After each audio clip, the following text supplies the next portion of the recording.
সুপ্রিয় দর্শক আসসালামু আলাইকুম। আজকে আপনাদের রোদের তাপে মানে ডিম ভাজা দেখাবো। আমাদের বাংলাদেশে যে এত পরিমাণে যে গরম পড়ছে, যেটা আপনাদের নিজ চোখে না দেখালে কখনোই বুঝবেন না।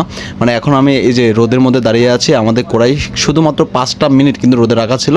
এখন কিন্তু আমরা ডিম ভাজবো। আসলে চলুন দেখে আসি মানে এই রোদের তাপে, তেলের তাপে আসলে ডিমটা ভাজা হয় কি না। এই যে আমি এখন ডিমটা ভাঙছি, ভেঙে কিন্তু এখন আমি কড়াইতে দিয়ে দিলাম। এই দেখেন কত সুন্দরভাবে কিন্তু ডিমটা পোস হয়ে যাচ্ছে। এটা কিন্তু আপনারা নিজ চোখে না দেখলে কখনো কিন্তু বিশ্বাস করতে পারবেন না। আপনারাই কিন্তু ট্রাই করতে পারবেন।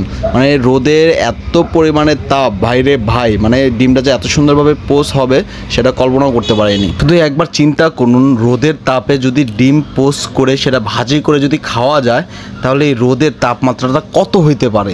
মানে এই রোদের মধ্যে আমরা কিভাবে বাঁচবো, মানে এই নিয়ে আমাদের একটা টেনশন কিন্তু মাথাতে ঢুকেই যাচ্ছে।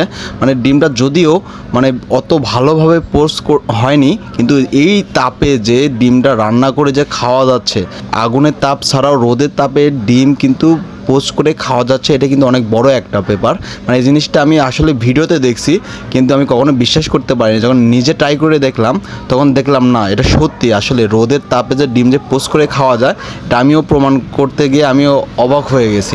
আর সাধারণত দেখতে পাচ্ছেন রোদের তাপে মানে যতটুকু ডিম ভাজা মানে দরকার আর যতটুকু হয় ঠিক ততটুকু কিন্তু হয়েছে। মানে একদম যে ভালো হয়েছে তাও না, তাও কিন্তু ডিমটা পোস হয়ে গেছে কত সুন্দরভাবে। দেখতে পাচ্ছেন কত সুন্দর করে কিন্তু পোস হয়ে গেছে। আচ্ছা যাই হোক, মানে আজকের আমাদের যে বাংলাদেশে এত পরিমাণে তাপ পড়ছে, যদি একটা ডিম ভাজা যায় তাহলে বুঝেন আমাদের সাধারণ জনগণের কি অবস্থা।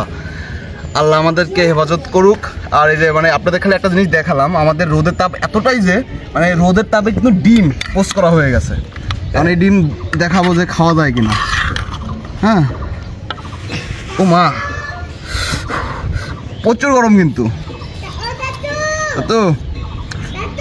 হ্যাঁ ও মা,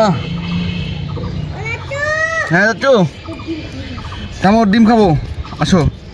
ও মা,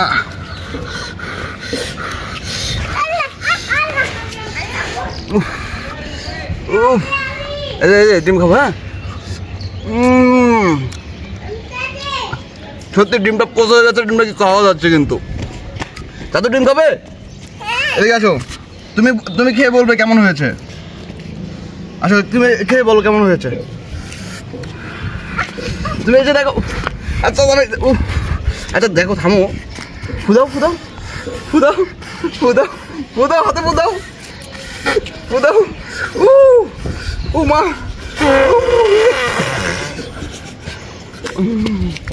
আজকের ভিডিও আমাদের এই পর্যন্ত। ভিডিও যদি ভালো লাগে অবশ্যই চ্যানেলটি সাবস্ক্রাইব করে পাশে থাকবেন। আর তো দেখলেনি আমাদের রোদের কি অবস্থা, আমাদের জন্য দোয়া করবেন। আল্লাহ হাফেজ।